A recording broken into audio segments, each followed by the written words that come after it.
L4D2 has 8 special infected, and every single one of them is designed to ruin your day in a completely different way. Some drag you, some pin you, some just delete you from existence. So today I'm ranking all 8 from least to most insane using a metric that combines lethality, disruption, unpredictability, and pure community nightmare fuel. Starting with the one everyone loves to bully, the Boomer. Let's be honest. The Boomer is the punching bag of L4D2. It's a waddling, bloated bile balloon with 50 hit points. 50. One stray shotgun pellet from across the map, and this thing pops like a water balloon at a birthday party. It is, without question, the squishiest special infected in the entire game. But here's the thing. The Boomer doesn't need to survive to destroy your team. Most people think the explosion is the real threat, that when a Boomer pops, it deals massive damage to everyone nearby. It doesn't. The death explosion covers nearby survivors in bile, causes a 3-second stumble, and shoves them back. That's it. No huge damage numbers, no instant downs, just bile and a stagger. The actual danger? The vomit. When a Boomer lands its vomit on you, you're blinded for a full 15 seconds, and roughly 20 common infected come sprinting at your face. Your screen is covered in green, you can't see your teammates, and suddenly, there's a horde clawing you apart from every direction. The cooldown on that vomit is only about 30 seconds, meaning if this thing stays alive, it just keeps summoning armies. It can't pin you. It can't drag you. It can't directly kill you at all, but it makes everything else kill you, and that's almost worse. And here's a fun piece of development history. The vomit mechanic actually originated from an early prototype called the Screamer, a cut special infected that would shriek to attract hordes instead of puking on you. Valve scrapped the Screamer but kept the horde summoning concept and gave it to the Boomer. Voice actor Fred Tatasciore brought it to life with what's been described as slow, deep, bassy, gastric horror vocalizations. Basically, exactly what you'd expect a 300-pound zombie belch factory to sound like. On our insanity ranking, the Boomer lands at number 1, the least insane. Its power is entirely indirect, entirely area control.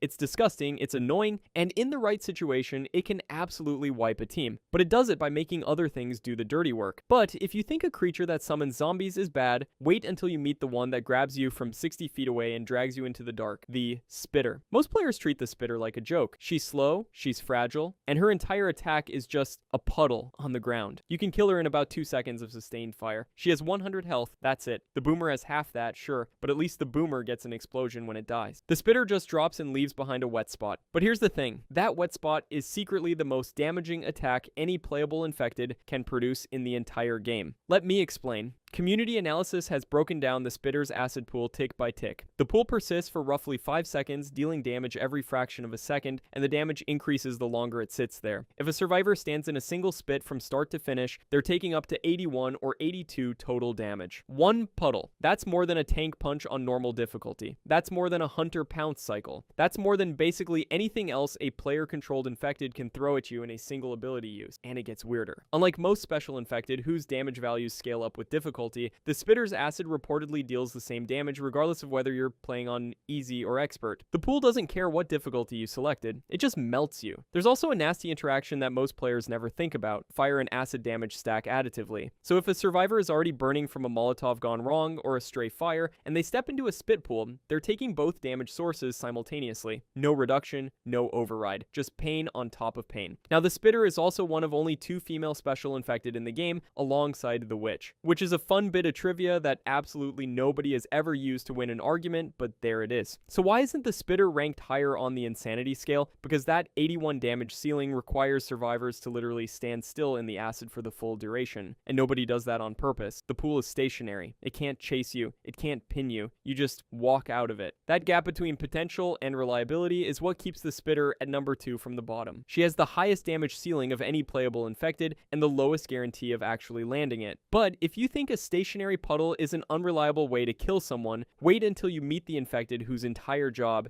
is to drag you into one. The Smoker. You don't hear the Smoker. You don't see the Smoker. You just hear your teammates suddenly screaming as they get yanked off a rooftop and dragged into the darkness like a horror movie victim. That's the entire design philosophy of this thing. It doesn't need to kill you. It just needs to separate you from your team at the worst possible moment. Here's how it works. The Smoker launches its tongue to wrap around a survivor, then drags them away from the group. If the tongue tongue gets caught on any piece of geometry during the drag, a wall, a railing, a door frame, it starts choking the victim instead. And on death, the smoker leaves behind a cloud of smoke that obscures vision and causes coughing. So even killing it comes with a penalty. Now let's talk numbers, because the smoker is sneakily one of the tankier special infected. It has 250 hit points. That's 5 times the boomer's health pool. You're not one-shotting this thing with a pistol from across the map. The tongue itself is recorded at 750 hammer units in the engine data. Some community posts claim that translates to over 100 feet, but that's not actually supported. The conversion from hammer units to real-world feet is disputed, with estimates ranging from about 47 to 63 feet, depending on whether you assume 12 or 16 HU per foot. Still a massive range, but not the mythical sniper tongue some people claim. The constrict damage, meaning the choking damage while you're wrapped, scales from 5 DPS on easy all the way up to 30 DPS on expert. That's not going to melt you instantly, but here's where it gets dark. The smoker was never designed to kill you by itself. It's a force multiplier. Imagine your team is fighting off a horde, everyone's occupied, and then the smoker pulls one person away from the group. Now you're down a gun. Now someone has to break off from fighting the horde to rescue their teammate. Now the horde is overwhelming 3 people instead of 4. That one tongue created a chain reaction. The early development models for the smoker looked noticeably different too. Hair, tongue proportions, skeletal structure, all of it went through significant iteration before Valve landed on the final design, which makes sense. You need this thing to look unsettling enough that seeing it perched on a rooftop in the fog genuinely makes your stomach drop. Insanity ranking. Number 3, the isolation mechanic and range unpredictability earn it a strong spot, but its direct lethality keeps it below the truly devastating entries still to come. Speaking of which, if the smoker is the sniper of the special infected, the next one is the assassin, and it's a lot harder to escape. The hunter. This is the one that makes you feel like an absolute idiot. You hear the shriek, you stop moving, you look left, you look right, you check the rooftops, and then you're on the ground, getting your face ripped off. Every single time. The hunter is Left 4 Dead's purest predator. Its entire design revolves around one thing, the pounce. It leaps through the air, pins a single survivor to the ground, and then claws them repeatedly every half second until someone knocks it off. In versus mode, the pounce takes just 1 second to fully charge. 1 second. That's all the warning you get between hearing that scream and eating pavement, and the damage is no joke. On easy and normal, the hunter deals 5 damage every half second while you're pinned. That sounds manageable until you realize nobody's coming to save you because the rest of your team is dealing with a smoker tongue in a boomer horde. Bump it up to advanced, and that number doubles to 10 per tick. On expert, 15 damage every half second. You're melting. Its claw damage scales too, ranging from 10 on the lowest difficulty all the way up to 40 on expert, so even if it doesn't land the pounce, getting swiped hurts. But here's what really separates the hunter from every other special infected: mobility. The hunter can crawl along surfaces and climb certain slopes that no other infected in the game can navigate. It can reach positions that are literally impossible for anything else. Rooftops, ledges, weird geometry that the smoker can only dream about. This means a good hunter player isn't just dangerous, they're invisible until the exact moment they strike. Now here's a detail that genuinely surprised me. The voice behind all those terrifying shrieks, Mike Patton. As in Mike Patton from Faith No More. Every scream, every howl, every guttural noise the hunter makes is his actual vocal performance. That's not some generic sound effect library. That's a rock legend screaming into a microphone, and honestly it shows. The hunter's audio design is iconic specifically because there's a real human intensity behind it. Community polls consistently rank the hunter as one of the favorite special infected to play in versus mode, and it's easy to see why. The combination of speed, positioning, and burst damage makes every successful pounce feel earned. You outplayed someone. You found the angle nobody was watching. Early prototypes actually gave the hunter even more abilities that got stripped before release, meaning the version we got is a trimmed down design. And it's still this effective. On the insanity ranking, the hunter sits at number 4, technically tied with the charger at a score of 33. But the hunter wins the tiebreak on mobility and sheer community love. It's the one people want to play, the one people remember getting destroyed by, and the one that punishes you hardest for not paying attention. But if you think getting pounced out of nowhere is bad, wait until you meet the infected that doesn't even need to chase you. It just sits there, crying. And if you make one wrong move, it kills you instantly. The charger. Here's something that will change how you think about Left 4 Dead 2's design. Valve looked at how survivors were playing their game, noticed that the winning strategy was to group up tight and move as a unit, and said we need to build something that punishes that specifically. The charger isn't just another special infected, it's a direct design response to you playing the game correctly. Let me explain. The charger does exactly what the name suggests. It lowers its massive mutated arm and barrel straight at your group. If it connects, it grabs a single survivor, carries them away from the team, and slams them into the ground repeatedly. Each slam deals approximately 15 damage, and it doesn't stop until someone saves the victim or they're dead. But the grab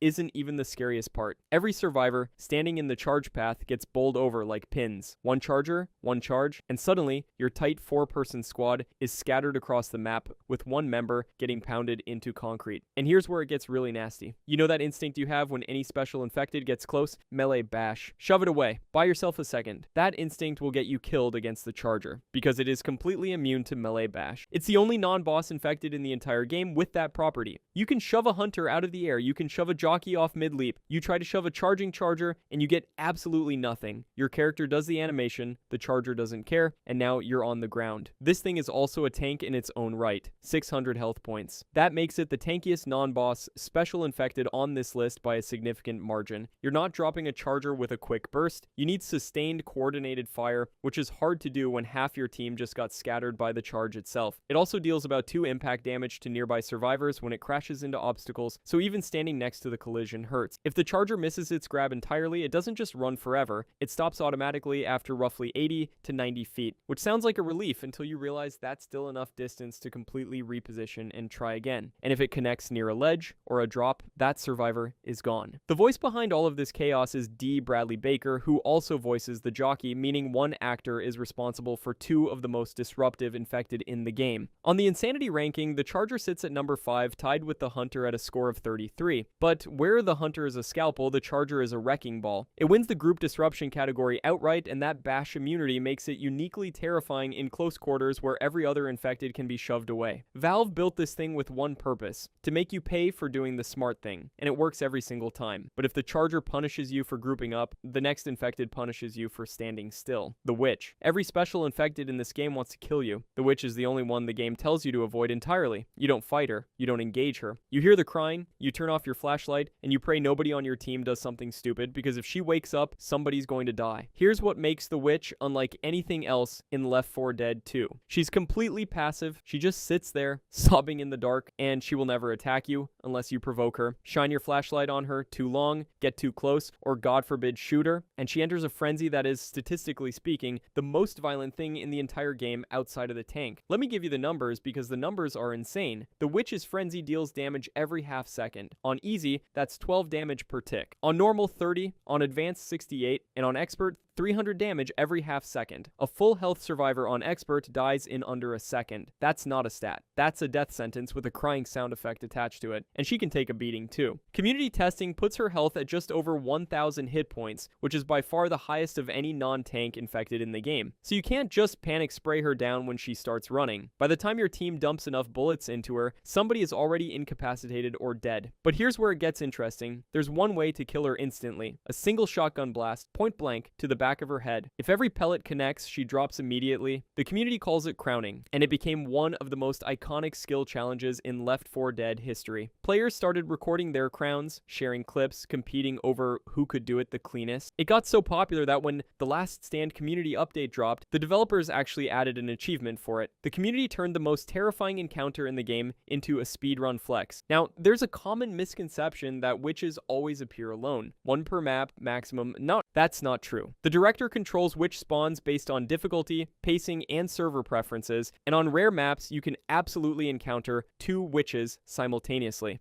Imagine crowning one and then hearing a second one start screaming behind you. One more detail that most people miss. In versus mode, the infected team can see the witch's outline through walls. So while your team is carefully tiptoeing around her, the enemy players know exactly where she is and can use that information to force you into her. The witch becomes a map hazard that the other team weaponizes against you. Community polls consistently flag the witch as one of the most beloved special infected to play against, and she has the highest meme and cultural status of any non-tank infected, and honestly, it makes sense. No other enemy in this game creates that specific kind of tension where 4 players are holding their breath, inching past a crying figure in the dark, knowing that one wrong move ends everything. That psychological horror, the anticipation of violence rather than the violence itself, is its own genre of fear. On the insanity ranking, the witch lands at number 6. She has the highest instantaneous threat score of any non-tank infected in the game, and the tension of simply walking past her is something most games never even attempt. But if you think she's scary, wait until you meet the one special infected that makes the entire team drop everything and run. The jockey. Every other special infected on this list hurts you. The jockey humiliates you, because this thing doesn't just attack you. It grabs you, climbs on your back, and drives you like a stolen car straight into whatever is gonna kill you fastest, and you can't do a single thing about it. Here's how it works. The jockey leaps onto a survivor, latches on, and immediately takes control of their movement. You're still on your feet, you're still alive, but you are no longer driving. The jockey is, and it's steering you toward ledges, hazards, fire, other infected, whatever's closest and most lethal. While it's riding you, it's also clawing your head the entire time. Riding damage per second scales from 4 on lower difficulties all the way up to 12 on expert. That's not burst damage. That's a constant bleed while you're being puppeted across the map against your will. But here's where the jockey gets genuinely terrifying. Its vertical jump height is 15 to 20 feet. That's higher than any other special infected can reach. The jockey doesn't charge at you from across a field or drag you from a rooftop. It climbs to positions you didn't even think to check, waits above a doorway or on top of a structure, and drops directly onto your head. By the time you hear that high-pitched cackling shriek, it's already on you. Speaking of that shriek, it's performed by D. Bradley Baker, who also voices the Charger. The man has range because the Charger sounds like a freight train and the jockey sounds like a gremlin having the time of its life while ruining yours. Now let's talk about cooldowns, because the system here actually rewards aggressive play. If a jockey successfully rides a survivor to incapacitation, the cooldown before it can leap again is roughly 30 seconds. Fair enough, but if it gets knocked off by a teammate, only about 7 seconds, and if it misses the jump entirely, near instant recharge. The game is literally telling jockey players to keep swinging. Miss your shot, try again immediately. There's almost zero punishment for aggression, and I can prove the jockey isn't just some gimmick infected. Valve explicitly designed it to synergize with the spitter. That's not community theory. That's developer intent from their own commentary. The combo works like this. Spitter lays down an acid pool, jockey grabs a survivor and steers them directly into it. The survivor is taking riding damage from the jockey and escalating acid damage from the spitter pool simultaneously, and they can't move themselves out of it. In coordinated versus play, this combination is devastating. It's arguably the most disruptive two-infected combo in the entire game. A lot of people dismiss the jockey because it looks ridiculous. It's small, it cackles like a maniac, it rides on your back like some kind of apocalyptic rodeo clown, but the loss of player control is what makes it uniquely maddening. The smoker drags you, the charger carries you, the hunter pins you, but the jockey uses your own body against you. You're walking, you're moving, and you can't stop. That feeling of watching yourself get steered into a death trap while mashing buttons that do nothing is unlike anything else in the game. On the Insanity ranking, the jockey lands at number 7. It has the highest unpredictability score of any non-tank infected in the game. The vertical mobility, the steering mechanic, the spitter synergy, the near instant cooldown on missed jumps. It's pure kinetic chaos wrapped in a cackling little package. But if you think the jockey makes you feel helpless, wait until the thing that makes the entire server panic just by existing shows up, and it can punch you through a wall. The tank. Every infected on this list is a threat. The tank is an event. This is the only special infected in the entire game that can physically change the level you're playing on. Those walls with the yellow cracks, the tank can smash through them. That safe room door you've been sprinting toward, the tank can break it open. And once that door is broken, it cannot be closed again. Your one guaranteed safe zone, gone, because a giant slab of muscle decided it didn't want you to have nice things. Let's talk numbers, because the numbers on this thing are genuinely unhinged. The tank's health scales by difficulty multiplier. Easy is 0.75 times base. Normal is 1.0. Hard and expert jump to 2.0. That means an expert tank has literally double the health of a normal tank. It's not the same fight. It's not even the same game. The damage output matches. A punch or rock throw deals 24 damage on easy and normal. On expert, 100 damage per hit, one swing, and if you're already incapacitated, that finishing blow hits for 150 on expert, you are dead. There is no conversation to be had. A March 11th update made things even more chaotic by changing the tank's melee to area damage. One swing can hit multiple survivors simultaneously. Your whole team can get launched in a single attack. Nobody is safe just because they're standing next to the guy getting punched. But here's where it gets really interesting. The tank isn't just a brute. It has a targeting priority system built into its AI. It preferentially goes after chainsaw users, mounted gun users, bile-covered survivors, and anyone trying to flee. It literally punishes you for specific behaviors. Trying to run? Congratulations, you just moved to the top of the list. So here's the final insanity ranking from least to most insane. Number 1, the boomer. Disgusting and disorienting, but ultimately just a bile balloon. Number 2, the spitter. Highest damage potential of any playable infected, but it's a puddle you can walk out of. Number 3, the smoker. A long-range kidnapping tool that drags you into the worst possible situation. Number 4, the hunter. A pouncing nightmare that pins you down and bleeds you dry. Number 5, the charger. A one-armed freight train that separates your team and slams you into the ground repeatedly. Number 6, the witch. She will one-shot you on expert, and she doesn't even have to be looking for a fight. Number 7, the jockey. The most chaotic infected in the game, steering you directly into every hazard the other infected just created. And number 8, the most insane special infected in L4D2, the tank, the only infected that can break the map itself, double its health pool on difficulty, and hit your entire team with a single swing. Nothing else comes close. If you enjoyed this video and want to see more, click the video on the screen now.